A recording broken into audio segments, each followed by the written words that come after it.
इस वीडियो में हम लोग हाइड्रोकार्बनों में संतृप्त हाइड्रोकार्बनों का अध्ययन करेंगे। संतृप्त हाइड्रोकार्बन तो एलिफैटिक संतृप्त हाइड्रोकार्बनों को एल्केन कहते हैं। तो एल्केनों का अध्ययन इस वीडियो में किया जाएगा।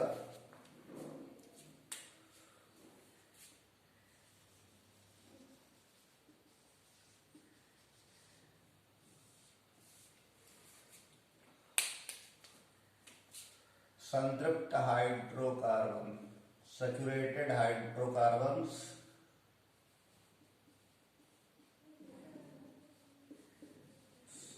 Saturated hydrocarbon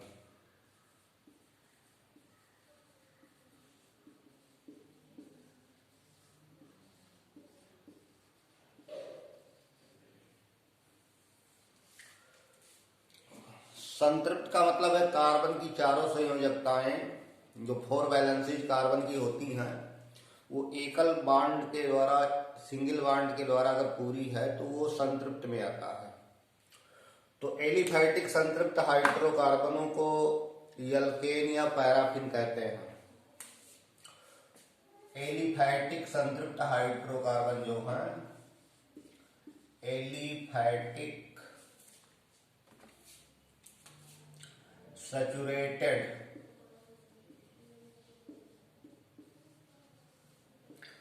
hydrocarbons are called as alkanes or paraffins। Aliphatic संतृप्त हाइड्रोकार्बनों को एल्केन या पैराफिन कहते हैं। पैराफिन का मतलब है लिटिल एफिनिटी टुवर्ड्स रिएक्शंस, यानी जो रासायनिक अभिक्रियाशीलता कम दिखावें, केमिकल रिएक्टिविटी कम दिखाते हों, यानी जो अस्थाई होते हैं। जो हाइड्रोकार्बन बहुत स्टेबल होते हैं वो पैराफिन कहलाते हैं। पैराफिन पैरम और एफिनस 2 शब्दों से बना है जिसका मतलब है लिटिल एफिनिटी।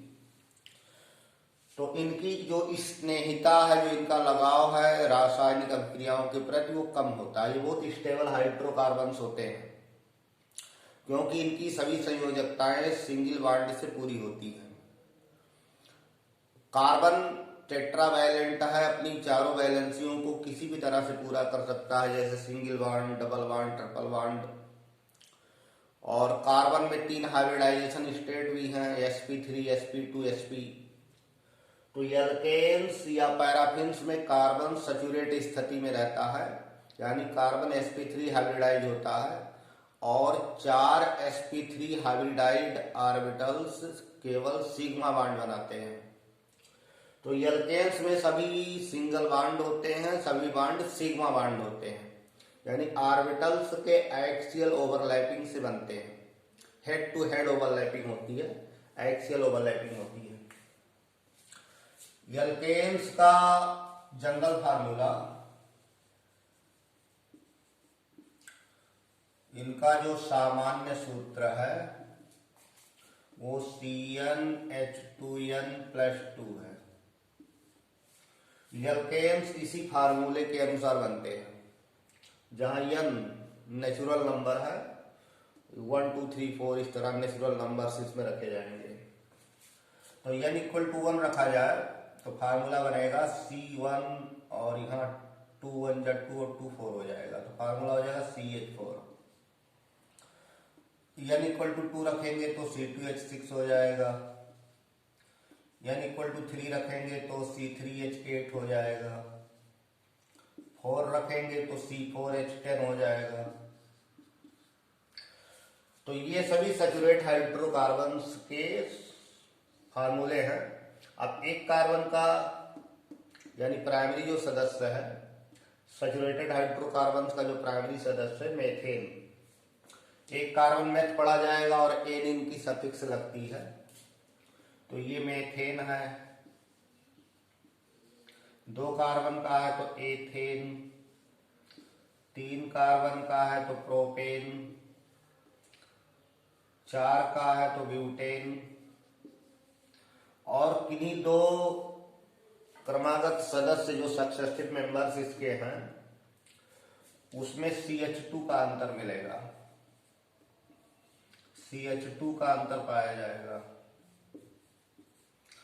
तो ये एक होमोलॉगस सीरीज बनाते हैं, एक समजातीय श्रेणी के सदस्य हैं जिसमें CH2 का अंतर पाया जाता है। यानी एथेन मेथेन में आप अंतर निकालो तो CH2 का आएगा।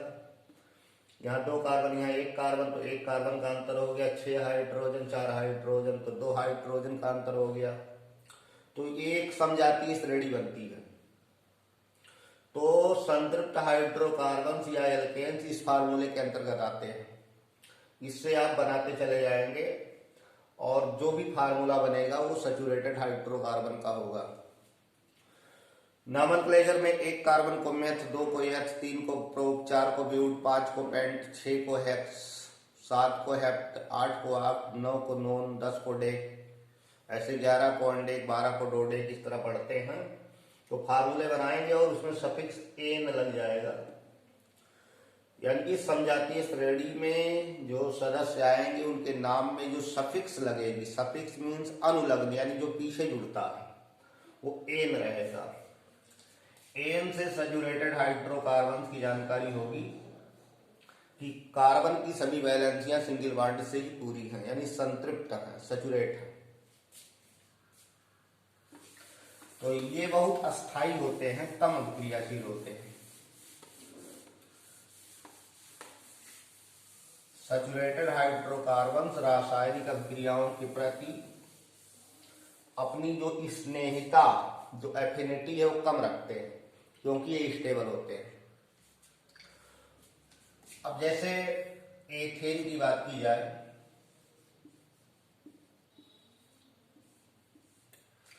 एथेन में 2 कार्बन ऐसे सिंगली बॉन्डेड है और 1 कार्बन से 3 हाइड्रोजन जुड़ी हुई है।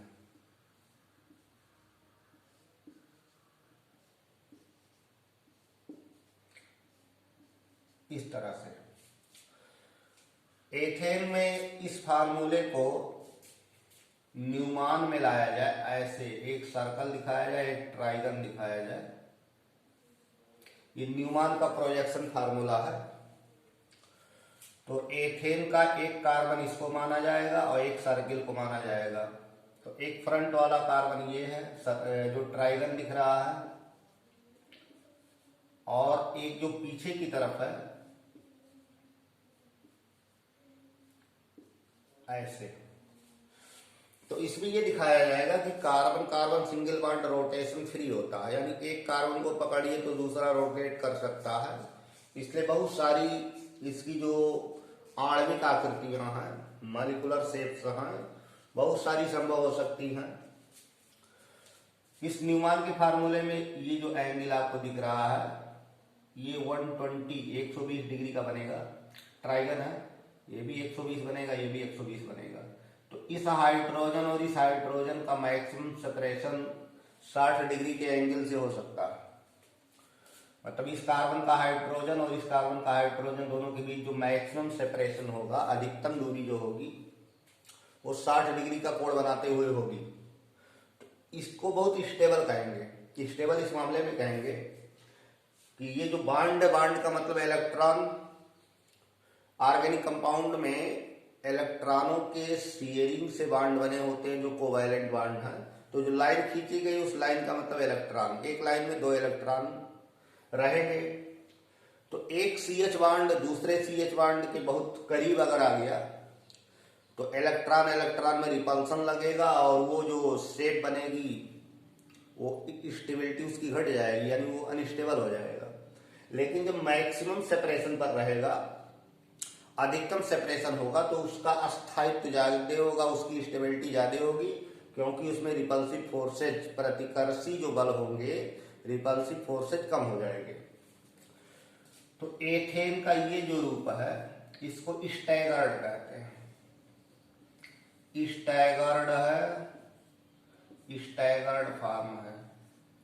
इसको सांतरित कहते हैं। स्टैगर्ड है यानी बहुत स्टेबल है। इसके जो कार्बन हाइड्रोजन बॉन्ड के इलेक्ट्रॉन है वो दूर दूर है। तो एक एक्सट्रीम पॉइंट ये बन गया यानी एल्केनो में carbon carbon single bond rotation free होता है, और एक कार्बन के जो चारों सिंगल बॉन्ड है वो टेट्राहेड्रल रूप से होते हैं, मतलब टेट्राहेड्रली अरेंज्ड होते हैं।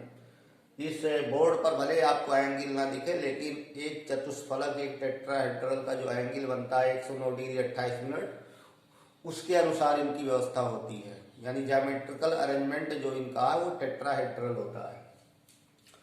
तो दो कार्बन अगर हैं तो ऐसे अगर है तो एक दूसरे को बिल्कुल ऐसे ढक रहा है, और ऐसे हो जाए कार्बन हाइड्रोजन मैक्सिमम सेपरेशन हो जाए, स्टैगर्ड ये है, और ऐसे होगा इक्लिप्स हो जाएगा ऐसे। तो इस न्यूमान फार्मूले में आकृति ऐसी दिखाई जाए,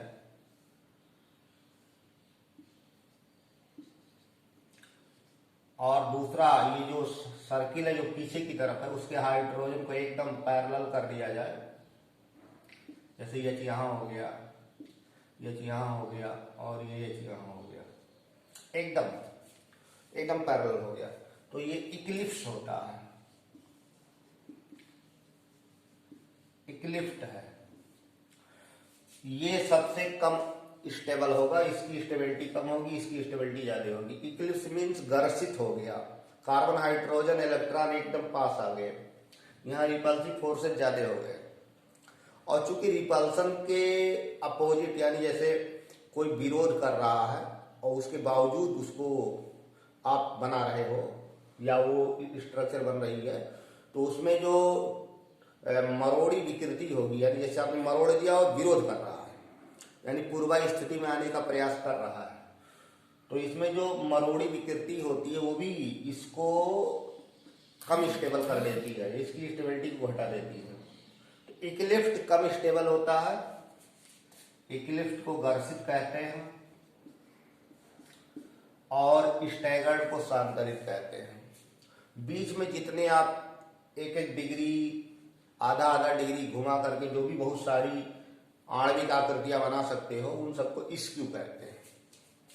तो मेन दो हैं, बीच में बहुत सारे जो बनेंगे उनको स्क्यू कहेंगे। तो एल्केनो में एक विशेष ये चीज जो देखने को मिलती है, इसको कन्फॉर्मेशन कहते हैं, कन्फॉर्मेशन इन एल्केन्स, एल्केनो में संरूपण। तो ये एथेन से शुरू होगा, एथेन से शुरू होगा, क्योंकि मेथेन में एक कार्बन 4 हाइड्रोजन होते हैं, और इसमें जो चलेगा कन्फॉर्मेशन वो carbon carbon single bond, carbon carbon single bond का रोटेशन होता है। एक कार्बन दूसरे के सापेक्ष ऐसे रोटेट हो सकता है, इसीलिए कन्फॉर्मेशन होता है। और ये जो बहुत सारे इसके स्ट्रक्चर बनते हैं इनको कन्फॉर्मर कहते हैं, कन्फॉर्मर संरूपी संरचनाएं। तो एथेन में कन्फॉर्मेशन होता है। मेथेन को देखो, पहला जो सदस्य मेथेन है बहुत स्टेबल है, CH4। मेथेन को दिखाने में इसका जो डैश फार्मूला है ऐसे दिखा देते हैं। तो एक कार्बन हाइड्रोजन बॉन्ड 2 इलेक्ट्रॉन को शो करेगा, मीन्स इसमें 2 इलेक्ट्रॉन है, ये 2 इलेक्ट्रॉन है, ये जो लाइन है ये इलेक्ट्रॉन को शो करती है। तो इस तरह स्ट्रक्चर में तो ये 90 डिग्री दिखता है, लेकिन प्रैक्टिस में ऐसा नहीं है। ये प्लेनर मॉलिक्यूल नहीं है, ये समतलीय अणु नहीं है, बल्कि ये टेट्राहेड्रल होता है, और टेट्राहेड्रल में एक कार्बन के जो 4 हाइड्रोजन जोड़े गए हैं, एक आगे की तरफ एक पीछे की तरफ, तो ऐसे दिखा देते हैं, क्योंकि इस बोर्ड पर केवल 2D संरचनाएं बनाई जा सकती हैं, इस तरह बना देते हैं। एक एबव द प्लेन, एक बिलो द प्लेन, और 2 बॉन्ड इन प्लेन होते हैं। तो जैसे ये दोनों प्लेन में आ गए तो ये पीछे चला जाएगा, ये आगे चला आएगा। तो इस तरह से ये चतुष्फलकीय संरचना होती है, 109 डिग्री 28 मिनट का कोण बनता है। कार्बन चतुसंयोजी है, कार्बन की संयोजकता 4 है, और अगर इलेक्ट्रॉनिक कॉन्फ़िगरेशन देखिए तो कार्बन को ऐसे अनपेयर्ड इलेक्ट्रॉन के अनुसार 2 संयोजी ही होना चाहिए। जैसे कार्बन का एटॉमिक नंबर 6 है। इसका electronic configuration 1s2 2s2 2p2 बनता है। यस में एक ऑर्बिटल है। ये दोनों सबसेल हैं और आउटर सेल के सबसेल हैं, तो इसको बैलेंस सेल का सबसेल कहा जाएगा। बैलेंस सेल 2 जिसके दो सबसेल हैं 2s और 2p, और p में 3 ऑर्बिटल हैं। यहाँ 2 इलेक्ट्रॉन अप डाउन और यहाँ हुंड के नियम से 2 इलेक्ट्रॉन। तो नॉर्मल बॉन्डिंग ये कहती है कि बॉन्ड बनने में अनपेयर्ड इलेक्ट्रॉन पार्टिसिपेट करते हैं, क्योंकि एक ऑर्बिटल में अपोजिट स्पिन के 2 इलेक्ट्रॉन रह सकते हैं। तो जिसका जोड़ा नहीं बना है, जिसका पेयर नहीं बना है, वो बॉन्डिंग में भाग लेगा और वो अपने इलेक्ट्रॉन को पेयर करेगा। तो P में 2 अनपेयर्ड इलेक्ट्रॉन है, तो कार्बन 2 वैलेंसी शो करना चाहिए।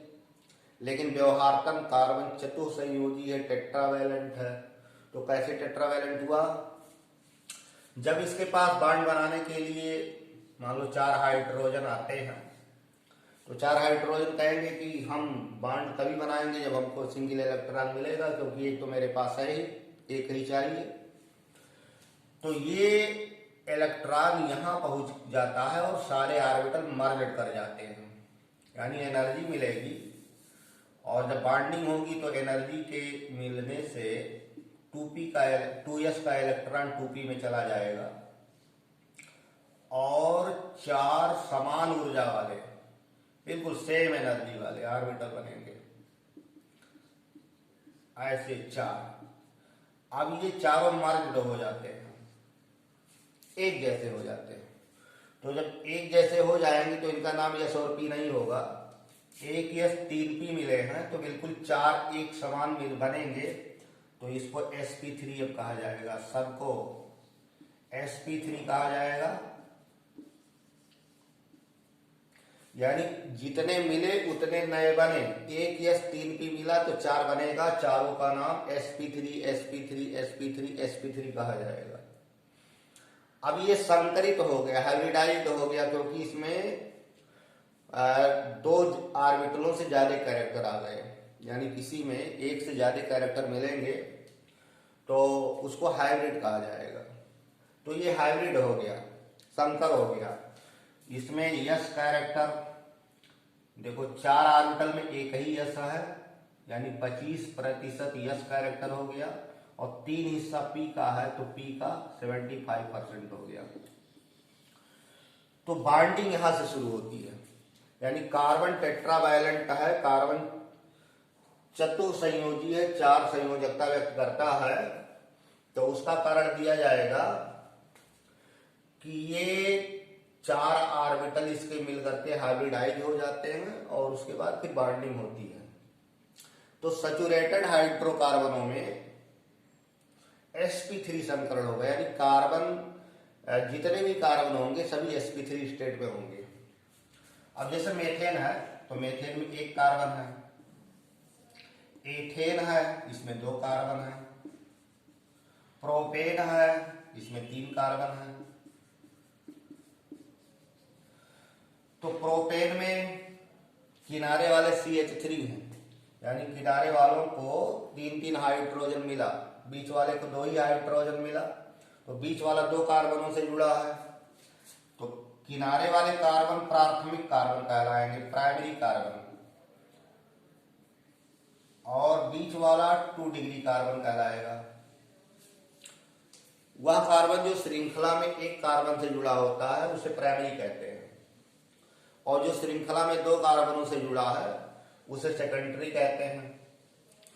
तो एथेन के बाद, मतलब एथेन में तो दोनों प्राइमरी हैं, एथेन के बाद चलेंगे तो आपको कार्बन कई नेचर के मिलेंगे।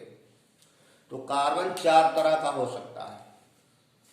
वह कार्बन जो श्रृंखला में एक कार्बन से जुड़ा होगा उसे प्राइमरी कार्बन कहेंगे, श्रृंखला में 2 कार्बन से जुड़ा होगा उसको सेकेंडरी कहेंगे, 3 कार्बन से जुड़ा होगा टर्शियरी कहेंगे, और 4 कार्बन से अगर कोई कार्बन जुड़ा है तो उसको क्वार्टरनरी या चतुष्क कहते हैं। तो इस तरह से कार्बन का बंटवारा है, प्राइमरी, सेकेंडरी टर्शियरी, क्वार्टरनरी, प्राथमिक, द्वितीयक, तृतीयक, चतुष्क।